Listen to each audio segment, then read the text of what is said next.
Join کر لیے جی. بات کر رہے تھے ثانیہ ساہیوال کی اور بات کر رہے ہیں کہ اس جیسے واقعات کی روک تھام صرف ایک ہی صورت میں ممکن ہے کہ اگر قانون نافذ کرنے والے ادارے اپنی حدود میں اور نظام عدل جو ہے وہ اس طرح کے معاملات کی روک تھام کے لیے زیرو ٹالرنس پیدا کریں. اور ہمارا نظام عدل جو ہے وہ اس طرح کے واقعات کی روک تھام کے لیے ایسا کمپریہنسو نظام وضع کرے کہ کوئی ایک ایسا واقعہ جسے مثال بنا کر آئندہ آنے والے جرائم کی روک تھام ہو سکے. وہ بچے جو آج اپنے والدین کھو چکے ہیں وہ بچے اب اپنے والدین کی محبت شفقت سے محروم ہیں اور نہ جانے ان کا یہ بچپن کس طرح کی قسم پرسی کی صورتحال میں گزرے گا اور وہ جوان ہو کر اپنے اس ظلم اپنے ساتھ ہونے والے والدین کے ظلم کے بارے میں کیا سوچتے ہوں گے. ہمیں پروگرام میں جوائن کیا ہے مقتول خلیل کے بھائی جو جلیل ہیں. انہوں نے جلیل صاحب بہت شکریہ. جلیل صاحب یہ بتائیے کہ جو فیصلہ آیا عدالت سے کیا آپ مطمئن ہیں اس فیصلے سے کہ وہ انصاف کے تقاضے پورے ہوئے؟ یہ تو اب بات وہی آ رہی گھوم جام کے کہ اب کس کو کہیں جو عدالت نے فیصلہ دے دیا ہم کچھ نہیں کرتے. ٹھیک ہے عدالت نے جو بھی فیصلہ کیا ہے وہ سمجھ کے دیے. ٹھیک ہے. اچھا جلیل صاحب مجھے یہ بتائیں کہ جب شروع میں یہ واقعہ ہوا آپ نے کہا کہ ہمیں پیسے نہیں چاہیے, ہمیں حکومتی امداد نہیں چاہیے, ہمیں اپنے پیاروں کے خون کا حساب چاہیے.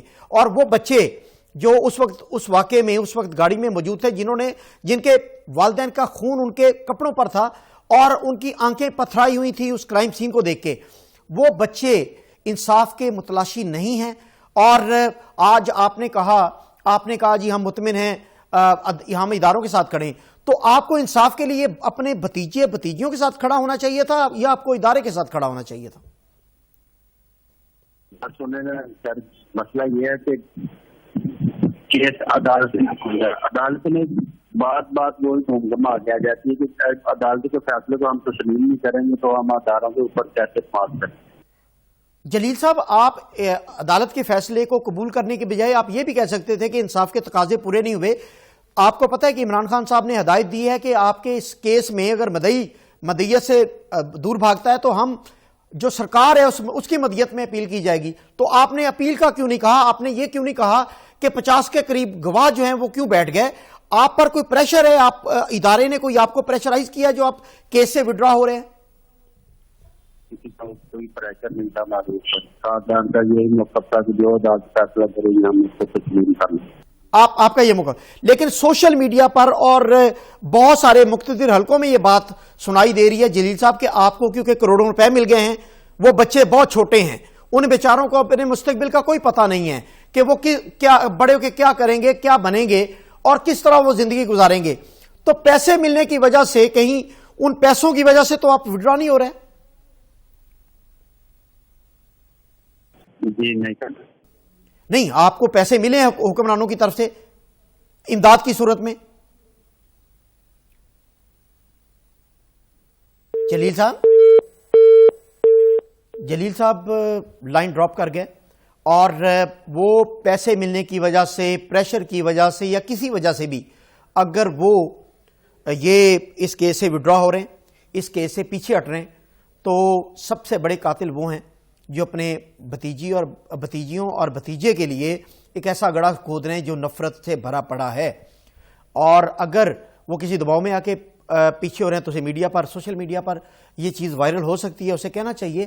لیکن بادیوں نظر میں دکھائی دیتا ہے کہ وہ کیونکہ کروڑوں روپے وصول کر چکے ہیں, جس وجہ سے وہ اس لالچ میں اس کیس کو فائل نہیں کر سکتے, اس کیس کو فالو نہیں کر سکتے.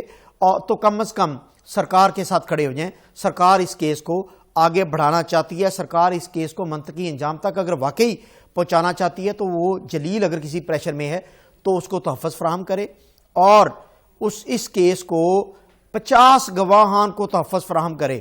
اور اگر تحفظ نہیں فراہم کر سکتی تو کم از کم بنگلہ دیش کی طرح ایک کیس میں اگزامپل جو ایک ویڈیو بیان جو مقتولہ کا تھا, اس ویڈیو بیان پر 16 افراد کو سزائے موت دے دی. اس طرح کی کوئی اگزامپل بے شمار ویڈیوز موجود ہیں. جنوری 2019 میں جب یہ واقعہ ہوا تو لوگوں نے مختلف اینگل سے اپنے موبائل پر اس سین کو محفوظ کیا ہوا ہے، ویڈیوز کی صورت میں وہ موجود ہیں۔ عدلیہ کو اور کیا ثبوت چاہیے، وہ ثبوت چاروں طرف سے موجود ہیں، اور اس وقت کی جو رپورٹس ہیں جب وہ گرفتار ہوئے، جب ان کے بیان میڈیا پر آئے کہ انہوں نے دہشت گرد مارے ہیں، تو وہ تو تسلیم کر رہے ہیں کہ ہم نے دہشت گرد مارے۔ بعد میں ذیشان بھی دہشت گرد پروو نہیں ہو سکا، اور یہ فیملی تو بیچاری معصوم ایک شادی پر جا رہے تھے بچوں کے ساتھ، وہ بے موتیں مارے گئے، اور یہ ان کی بے موت مارے جانا ایک ہمارے معاشرے پر بہت بڑا سوالیہ نشان ہے۔ اور جلیل نے لائن ڈراپ کر دی۔ میں اس سے پوچھنا چاہتا ہوں، اگر جلیل میرا یہ پروگرام دیکھ رہے ہیں، میں ان سے پوچھنا چاہتا ہوں کہ اگر آپ کی بیوی اور بچے اس طرح مر جاتے تو کیا آپ اس کیس کا پیسے لے کے کمپرومائز کرتے؟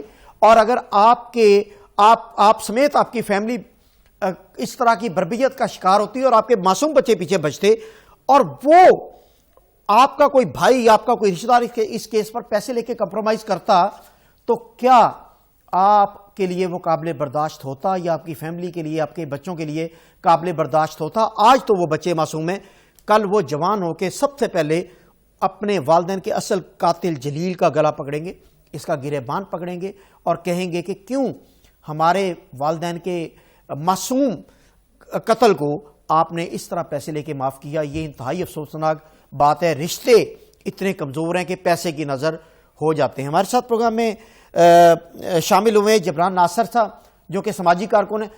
جبران صاحب، بات ہو رہی ہے ثانیہ سائیوال کی، جلیل ابھی لائن پر موجود تھے، خلیل کے بھائی مرحوم کے، انہوں نے لائن ڈراپ کر دی۔ میں ان سے سوال پوچھ رہا تھا کہ آپ نے اپنے بھائی کے معصوم بچوں کے جو والدین چھیننے والوں پر، ان بربریت کرنے والوں کو آپ نے کیس سے وڈرا کیوں ہوئے، اور آپ نے کورٹ کے فیصلے کو قبول کیوں کیا؟ آپ نے آگے اپیل کرنے کی بات کیوں نہیں کی؟ تو آپ کیا کہیں گے، کیا انصاف کے تقاضے پورے ہو چکے ہیں؟ یہ سوال میرے خیال میں ریاست مدینہ کے وقت کے سربراہ سے پوچھا جائے، جو آج کے 2019 کی ہمیں بتائی جاتی ہے ریاست مدینہ، ان سے پوچھیں کہ ان کے دور حکومت کے اندر لوگ اتنے مجبور کیوں ہو گئے ہیں کہ یتیموں سے پوچھے بغیر کہا جا رہا ہے کہ صبر کر جاؤ۔ بھائی جو ہیں اپنے بھائیوں کا خون ایک طریقے سے معاف کر رہے ہیں، جو ایک وقت میں کہتے تھے کہ میں ان کو نہیں چھوڑوں گا، اور پوری دردناک المناک اس دن کا واقعہ سناتے تھے بار بار میڈیا پہ، آج کہتے ہیں عدالت جو فیصلہ کر لے ہمیں قبول ہے۔ کل تک جو جوڈیشل کمیشن مانگ رہے تھے، وہ آج کہتے ہیں کہ جیسی بھی پولیس نے انویسٹیگیشن کی وہ سب صحیح ہے۔ میرے خیال میں یہ حکومت وقت سے پوچھیں، یہ تو مہینوں بعد آج فیصلہ آ گیا، ہم سب چوکنے ہو گئے اور ہم نے شور مچا دیا، تو یہ دوبارہ سے یاد آیا خان صاحب کو کہ انہوں نے وعدہ کیا کیا تھا، اور انہوں نے پورے پنجاب کی پولیس کو بدلنے کے لیے کیا کیا دعوے کیے تھے، اور اب دوبارہ سے انہوں نے ایک جو ہے ادمیری سی درخواست کر دی ہے کہ اس فیصلے کو چیلنج کیا جائے۔ جبران صاحب، اس میں صرف حکمران ذمہ دار نہیں ہیں، ہم بے حیثیت پورا معاشرہ اس کیس کے ذمہ دار ہیں، ہم تمام اس کیس میں برابر کے جرمدار اور شریک ہیں، کیونکہ ہمارے 50 کے قریب جو گواہان ہیں، جو اس وقت موقع پر ویڈیوز بناتے رہے، اس وقت موقع پر پہنچنے والی انویسٹیگیشن ٹیم کو بھی جواب دیتے رہے، آج وہ پہچاننے سے انکار کر رہے ہیں، تو کیا یہ ہمارے معاشرے کے منہ پر تماچا نہیں ہے؟ میں آپ سے ڈس ایگری کروں گا، حکمران ہی اس میں ذمہ دار ہیں، اس میں وہ لوگ ذمہ دار ہیں جو ارباب اختیار ہیں، جان اور مال کا تحفظ انہوں نے کرنا ہوتا ہے۔ کسی انسان میں ہے اتنے دم، کسی انسان میں اتنی ہمت ہے کہ آپ کے سامنے حافظ سعید بیٹھے اور بولے معاف کرو، تو پھر آپ نے تو معاف کرنا ہی، اور آپ نے آ کے میڈیا کو بولنا ہے کہ اللہ کی رضا کے لیے معاف کیا۔ اس کے اوپر چوکیداری کس نے کرنی تھی کہ جیل کے اندر حافظ سعید بلا کے آپ کو معاف کروا دے؟ خدا کا خوف کریں۔ اس کیس کے اندر راجہ بشارت صاحب نے کن کا نام لیا تھا؟ خفیہ اداروں کا نام نہیں لیا تھا، ISI کا نہیں بولا تھا کہ ان کی ٹپ آف کے اوپر یہ آپریشن کیا گیا CTD نے، تو کون کہاں کس کو فون کر رہا تھا اور کون کہاں کس کو تنگ کر رہا تھا کہ آج لوگوں نے پہچاننے سے انکار کر دیا؟ اس کی رکھوالی کس نے کرنی تھی؟ ایک جگہ پہ آپ کی پوری حکومت ہے، پورے اختیارات کے ساتھ، آپ کی قانون ساز اسمبلی ان کے پاس ہے، ان کے پاس پولیس فورس ہے، اور دوسری طرف ایک عام آدمی ہے جس کو آتے جاتے چلتے اس چیز کا خیال ہے کہ بھائی وہ جو ساتھ میں مارا گیا، جس کے اوپر آج تک یہ ثابت نہیں کیا گیا کہ وہ دہشت گرد ہے کہ نہیں، مگر وزیر اعظم نہ اس کی ماں سے ملے، نہ اسے CM ہاؤس بلایا اس کے خاندان کو ہمدردی کے لیے، ایسی بھی تاریخیں یہاں پہ رقم ہو گئی۔ وہ عام انسان آج یہ بھی دیکھ رہا ہے کہ ارے عام انسان۔ جبران صاحب، آپ سے آخری سوال میرا یہ ہے کہ ان بچوں نے کرائم سین اپنی آنکھوں میں دیکھا، اور وہ ہمیشہ کے لیے وہ سین ان کی آنکھوں میں اور ذہنوں میں محفوظ ہو چکا، شعور میں اور لاشعور میں۔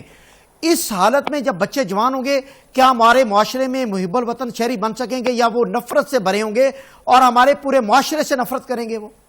میں نے تو کل بھی 7 نیوز کو بات کرتے ہوئے یہ بات کی تھی کہ میں دیکھنا چاہوں گا کہ ان بچوں سے جب ان کے سامنے یہ حقائق سامنے آئیں گے اور ان کو یہ پورا معاملہ جو رقم ہوا ہے وہ سمجھ میں آئے گا تو یہ 14 اگست کو جھنڈیاں لگائیں گے، کیا یہ 23 مارچ کو پریڈ دیکھنے جائیں گے، کیا یہ 6 ستمبر کو ترانے پہ کھڑے ہو کے سلوٹ کریں گے، یا یہ سوال کریں گے کہ ہم کس کی جھنڈیاں لگا رہے ہیں، ہم کس کو سلوٹ کر رہے ہیں، ہم کس کا ترانہ پڑھ رہے ہیں، کس معاشرے کا، کس ملک کا، کس مٹی کا، جو ہمارے والدین کھا گئے۔